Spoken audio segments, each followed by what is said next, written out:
मुंबईभरामध्ये सगळीकडे, आणि खरं तर काल पुण्यात पण होतं, पुण्यात पण जो जल्लोष दिसतोय, जो जोश दिसतोय, ही निवडणूक केवढी महत्त्वाची आपल्या सर्वांसाठी मला वाटतं सगळ्यांना पटलेलं आहे. आता निर्णय तुम्ही घ्यायचा आहे की 15 तारखेला जे मतदान होणार आहे, 16 तारखेला जो विजय होणार आहे, त्या विजयाच्या दिवशी तुम्ही किती वॉर्ड शिवसेनेचे निवडून देऊ शकतात आणि मशालीचे किती वॉर्ड निवडून देऊ शकतात, हा निर्णय तुम्हाला घ्यायचा आहे. 1 महिन्यापेक्षा कमी दिवस आहेत आपल्याकडे, आणि जरी आपल्याला वाटत असेल की फक्त एवढेच दिवस राहिले आपल्या हातात, आता 20 दिवस राहिले, 25 दिवस राहिले, प्रचार कसा करणार, कुठपर्यंत पोहोचणार, किती लोकांपर्यंत पोहोचणार, मला वाटतं एक आपण सगळ्यांनी लक्षात घेतलं पाहिजे की ह्याच दिवसासाठी आपण 4 वर्ष वाट पाहत होतो. 2022 पासून साधारणपणे की निवडणूक कधी होणार कधी होणार कधी होणार आपण सातत्याने सांगायचो, हिंमत असेल तर निवडणूक घ्या. आता सर्वोच्च न्यायालयाने सांगितल्यानंतर त्यांना निवडणूक घ्यायला लागते. जवळपास 29 महानगरपालिकांमध्ये निवडणूक होणार आहे, आणि ह्या 29 महानगरपालिकांमध्ये साधारणपणे जो विधानसभेत गोंधळ झाला तो होणार नाही, ह्याची काळजी आपल्याला घेणं गरजेचं आहे. मी आज राजकीय भाषण करणार नाहीये, कारण त्या सभा, आपल्या प्रचार सभा वगैरे सगळे नंतर होतील. पण जेव्हा आपण पदाधिकाऱ्यांचा मेळावा बोलतो, जेव्हा आपण कार्यकर्त्यांचा मेळावा बोलतो, तुम्ही उभे बसून घ्या ना सगळ्यांनी, बसून घ्या. उभं राहायला अजून वेळ आहे. सुनीलजी तुम्ही पण बसून घ्या ना प्लीज.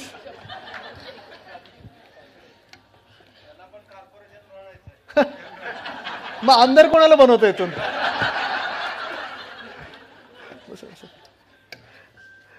तर जेव्हा आपण प्रचार सभा घेऊ, जेव्हा आपण राजकीय सभा घेऊ, तेव्हा तर विषय सगळे वेगळे असतील. मुंबईचे विषय असतील, आपल्या गल्लीतले विषय असतील, दिल्लीपर्यंतचे विषय असतील. पण आपण प्रचार सभाच्या आधी जे कार्यकर्ते म्हणून आपल्याला तयारी करायची, जी पदाधिकारी म्हणून तयारी करायची आहे, ही खरं तर शाखा भेटच आपली समजा असंच असणार आहे. पण एक महत्त्वाचं आहे की आपण नेमकं प्रचारात काय बोलणार, कसं बोलणार, का बोलणार, हे समजून घेणं गरजेचं आहे. इथे आपण सगळे जे आलात ते मागच्या आठवड्यात वरळीला किती लोक आला होतात?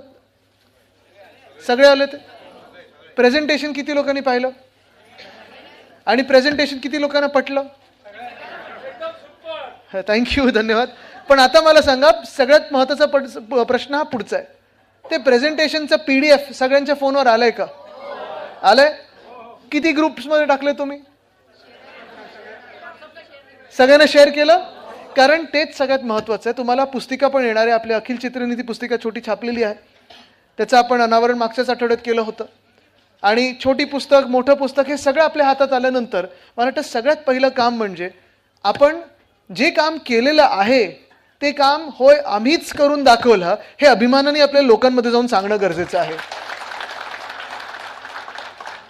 आता वेगळी माध्यमं आलेली आहेत. डिजिटल माध्यम हे फार मोठं आहे. जसं आपण, मला सांगा इथे किती लोक यूट्यूब शॉर्ट बघतात? सगळेच बघतात ना यूट्यूब शॉर्ट्स. त्याच्यावर काही काही खोट्या गोष्टी येतात, काही काही अफवा येतात. कुठे एलियन उतरलं आहे, एलियननी कोणाला पळवलेलं आहे, आणि जसे एलियन पळवतात तसं हल्ली भाजप पण पळवतं लोकांना. मिंदेगट्ट पळवतं. पण हे जरी असलं सत्य, तरी आपण खरं काय आहे, आपण केलेली कामं जी असतील, खरी परिस्थिती जी असेल, ती आपण लोकांपर्यंत पोहोचवणं गरजेचं आहे. सहसा आपण प्रत्येकजण इथे 4 ते 5 ग्रुप्समध्ये तर असतो. आपल्या फॅमिली ग्रुपमध्ये असतो, मित्रांच्या ग्रुपमध्ये असतो, सोसायटीच्या ग्रुपमध्ये असतो, बिल्डिंगच्या ग्रुपमध्ये असतो, मग कुठेतरी लाफ्टर क्लब असेल, योगा क्लब असेल, ह्या सगळ्या ग्रुप्समध्ये आपण असतो. आणि ह्या सगळ्या ग्रुप्समध्ये भाजपाकडून जे व्हॉट्सॲप युनिव्हर्सिटीवर पसरवलं जातं, साधारणपणे त्यांच्या ज्या नेहमीच्या ठरलेल्या गोष्टी आहेत, तुम्ही एक चांगलं काहीतरी गोष्ट टाका, ते बरोबर त्यांच्या ग्रुपवर टाकतं की आता मुंबईत रोहिंग्या घुसलेले आहेत, बांगलादेशी वाढलेले आहेत. आणि मी त्यांना हाच प्रश्न विचारतो की रोहिंग्या घुसले असतील आणि बांगलादेशी घुसले असतील, केंद्रात तुमचे एवढे गृहमंत्री बसून जर देशात अशी घुसखोरी व्हायला लागली तर मग कसं चालणार देश? मग तुमची काय गरज तिथे? पण हे जे खोटा प्रचार चालतो, त्यांचा अपप्रचार चालतो त्यांचा, की मुंबईत असं होणार आहे, मुंबईत तसं होणार, हे सगळं आपल्याला पहिली गोष्ट म्हणजे पुसून काढणं गरजेचं आहे. तिकडेच्या तिकडे आपण उत्तर देणं गरजेचं आहे ना, की खोटं बोलू नका.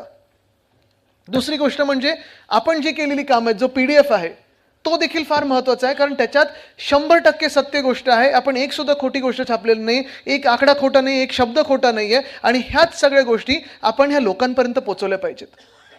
तिसरी गोष्ट आणि सगळ्यात महत्त्वाचं, जसं मी सांगितलं, त्यांचा अपप्रचार पुसून काढायचा आहे. दुसरी गोष्ट म्हणजे आपला जो प्रचार आहे तो तिथे गेला पाहिजे. डिजिटलच्या माध्यमातून जसं आपण जात आहे तसंच आपण 15 तारीख म्हणजे शेवटचा प्रचाराचा दिवस कुठचा? 13 तारखेला संध्याकाळी 5 की 6 वाजता प्रचार संपतो. मग ह्याच 13 तारखेपासून आता तुम्ही उलटं मोजायला सुरू करा, काउंटडाऊन सुरू करा की किती दिवस राहिले. आणि जर कालपासून नसेल केलं तुम्ही, जर आज नसेल केलं, तर उद्यापासून तुम्ही किती लोकांपर्यंत पोहोचणार, घरोघरी किती लोकांपर्यंत पोहोचणार, आणि आपण जी मशाल आत्ता आपल्या पट्ट्यांवर आहे ती मशाल किती लोकांपर्यंत पोहोचवणार हे तुम्ही आत्तापासून ठरवलं पाहिजे. जास्तीत जास्त एरिया तुम्ही कव्हर केलं पाहिजे. आपले जे शाखेंमध्ये जे पदाधिकारी आहेत ते पदाधिकाऱ्यांनी ठरवलं पाहिजे की चला आपल्या इथे एवढ्या स्लम सोसायटी आहेत तिथे आपण सगळे पोचू, एवढी घरं आहेत आपण इथे पोचू, एवढ्या चाळी आहेत आम्ही इथे पोचू, एवढ्या इमारती आहेत तिथे एवढे मजले आहेत, तुम्ही हे मजले कव्हर करा, आम्ही हे मजले कव्हर करू. सकाळचे 3 तास आणि संध्याकाळचे 3 तास हे जरी आपण असा वाटप करून घेतलं आपल्या कामाचा, तरी मला वाटतं आपल्याला प्रचार सभेत देखील तोच उत्साह मिळणार, तोच रिस्पॉन्स मिळणार जो आपल्याला मतदानाच्या दिवशी मिळणार. तो म्हणजे भरभरून आपल्याला आशीर्वाद मिळतील या मशालीसाठी जर आपण त्यांच्यापर्यंत पोहोचू शकलो. एकही इमारत, एकही घर असं सोडू नका. जर आपल्याला वाटत असेल, आणि मला वाटतं इथे फार चांगलं काम झालंय, खास करून विक्रोळीत चांगलं काम झालंय. आम्हाला आमचे सेनेटमध्ये पण तेच दिसलं, पदवीधरमध्ये दिसलं, आणि सुनीलजींची आम्ही थोडी गंमत जम्मत करत असताना वरळी की विक्रोळी हे कुठचं पुढे राहील, मला वाटतं बाजीनंतर तुम्ही मारली. पण परम यादव कुठे आहेत? त्यांनी पण मला आहेत ना, हा, ह्यांनी देखील मला सांगितलं तुमचं काम काय होतं. थोडं थोडं आता मी वरळीत खेचतोय ना तुमचं कॉपी करायला. पण चांगलं काम तुम्ही इथे केलेलं आहे. तुम्ही जे आपण वोट चोरी करण्याचा ते पकडण्याचा आपण प्रयत्न करत होतो, जे वोट चोरी करतात त्यांना पकडण्याचा प्रयत्न करत होतो, वोट चोरी देखील हा प्रचारातला मुद्दा नाहीये. पण ही जी यंत्रणा आहे, ही यंत्रणा आणि प्रक्रिया स्वच्छ कशी राहील, चांगली कशी राहील, दूषित कशी होणार नाही, ह्याच्यावर आपलं लक्ष असायला पाहिजे. आणि म्हणून आता जेव्हा निवडणूक जाहीर झालेली आहे तेव्हा प्रचाराचं तर आपल्याकडे येत आहे, प्रचार सभा होतील, पदयात्रा होतील, सगळं काही होतील.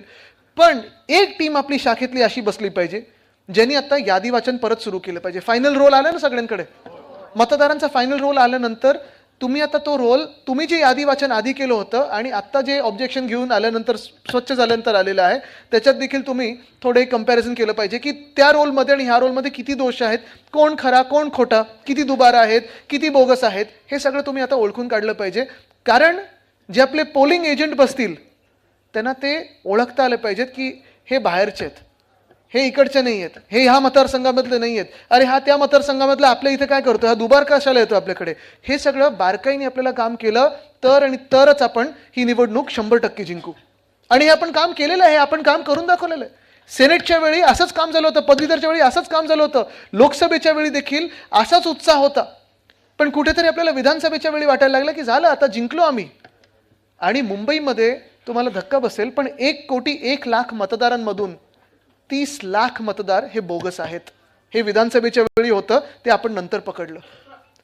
ते एक चांगलं झालं की आपण सगळ्या शाखा, जिथे जिथे मी गेलोय, मला सगळे शाखा प्रमुख असतील, शाखा संघटिका असतील, त्यांना तोंडपाठ होतं ह्यावेळी की किती खरे आहेत, किती खोटे आहेत, किती लार्ज हाऊस होल्ड्स आहेत. कारण हे जर आपण काम केलं तर कोणी आपला हात इथे पकडू शकत नाही, आपल्याला कोणी रोखू शकत नाही. आणि सगळ्यात चौथी आणि महत्वाची गोष्ट म्हणजे आता इथे किती वॉर्ड बसलेले आहेत? 6 विधानसभा नाही 6 वॉर्ड, बरोबर. 6 वॉर्डमध्ये किती उमेदवार असतील? 6. इच्छुक किती आहेत? हात वरती करा.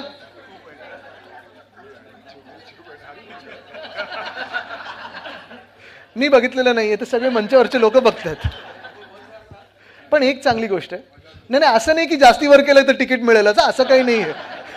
हात खालती ठेवून पण उद्धव साहेबांपर्यंत पोहोचवलं तरी चालेल. पण एक चांगली गोष्ट आहे की जेवढे चांगले इच्छुक, त्याचा अर्थ हाच आहे, जेवढे जास्ती इच्छुक म्हणजे आपली सीट वर जास्तीत जास्त प्रतिसाद आपल्या पक्षाला मिळत आहे. लोकांना वाटतंय की आपणच जिंकू शकू. पण हे जरी झालं तरी आपल्याला निवडायचे किती आहेत? 6 वॉर्डात उमेदवार 6च. आणि म्हणून हीच कठीण परिस्थिती इकडच्या सगळ्या स्थानिक लोकांवर, नेतृत्वावर आहे. हीच थोडी हाच कठीण क्षण असतो आमच्यासाठी आणि उद्धव साहेबांसाठी की सगळेच आपले असतात, सगळ्यांनी चांगलं काम केलं असतं, पण आपल्याला ह्या सगळ्या इच्छुकांमधून प्रत्येक वॉर्डसाठी एकच उमेदवार निवडायचा असतो. आणि हे निवडत असताना मला वाटतं सगळ्यांनीच हे जरा समजून घेतलं पाहिजे की ही निवडणूक फार महत्त्वाची आहे, हा क्षण फार महत्त्वाचा आहे. आणि ह्यावेळी जो कोणी उमेदवार बनेल, जी कोणी उमेदवार बनेल, ठीक आहे, आम्हाला कदाचित ह्यावेळी नाही मिळणार, पुढच्या वेळी मिळू शकते संधी, पण आपल्याला जे कोणी उमेदवार उद्धव साहेब देतील, आपला पक्ष देईल, त्याच्या खंबीरपणे मागे उभं राहून त्यांना जिंकून आणण्याचं काम आपल्याला करायचं. तयार आहात? कारण हेच काम फार महत्त्वाचं आहे. त्या दिवशी देखील मी डोमला आपलं चिन्ह जे आहे मशाल, ह्याचं महत्त्व समजवलं. संयुक्त महाराष्ट्राच्या जे लढ्यामध्ये ती मशाल दिसते, तिथे ते हुतात्मा स्मारकाला दिसते, तीच मशाल आपल्या हाती आलेली आहे. वातावरण चांगलं होत चाललेलं दिवसेंदिवस. आपला वचननामा येईल लवकरच. जे काही तुम्हाला 2 बंधूंकडून ऐकायचं, 2 भावांकडून ऐकायचं, ते कदाचित लवकरच ऐकायला मिळेल.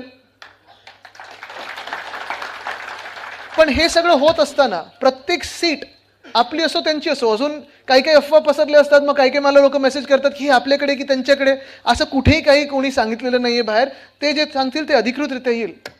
पण आपल्याला ठरवायचं आहे की आपल्याला कितीही इच्छुक असले तरी अधिकृत कोण आहे आपल्याला? आपलं उमेदवार, बरोबर आहे. आणि ह्या 6 वॉर्डमध्ये देखील एकच उमेदवार आपल्याला घरोघरी घेऊन जायचं आहे, बरोबर आहे. आपला उमेदवार कोण आहे? मशाल. हीच मशाल आपल्याला घरोघरी न्यायची आहे. कारण जो अंधार मुंबईमध्ये येत आहे, मुंबई जो खेचून घेण्याचा प्रयत्न होत आहे, मुंबई आपल्या हातातून घेण्याचा प्रयत्न होत आहे, त्याला रोखण्यासाठी आणि ह्या दुष्ट प्रवृत्तीला जाळण्यासाठी एकच आता आपल्याला हातात घ्यायची, ती म्हणजे मशाल. धन्यवाद. जय हिंद, जय महाराष्ट्र, वंदे मातरम. धन्यवाद साहेब, आपण या ठिकाणी आलात त्याबद्दल धन्यवाद. आम्हाला मार्गदर्शन केलं त्याबद्दल धन्यवाद. मी आमदार साहेबांना विनंती करतो की आपण आदित्य साहेबांचा आपण सन्मान करायचा आहे. कृपा करून शांत बसा, साहेबांचा सन्मान होणार आहे. मी भाऊंना विनंती करतो की भाऊ, आपण आदित्य साहेबांचा आपण सन्मान करायचा आहे. शाल, शिपळ आणि पुष्पगुच्छ देऊन सन्मान करायचा आहे. तोरगावकर साहेब आदित्य साहेबांना पुष्पगुच्छ देत आहेत. धन्यवाद साहेब, धन्यवाद. आपण या ठिकाणी आलात, आम्हाला मार्गदर्शन केलं त्याबद्दल खरोखर लाख लाख धन्यवाद. धन्यवाद साहेब, धन्यवाद. सध्या साहेबांचा फार बिझी शेड्यूल आहे प्रत्येक ठिकाणी जाण्यासाठी. त्यानंतर युवासेनेकडून सन्मानित केलं जात आहे. युवासेना कुठे? युवासेना आपण या इकडे पुढे. साहेबांच्या हस्ते कॅलेंडरचं ओपनिंग साहेबांच्या हस्ते या ठिकाणी होणार आहे. या ठिकाणी प्रवेश देखील होतोय. या ठिकाणी प्रवेश देखील होतोय.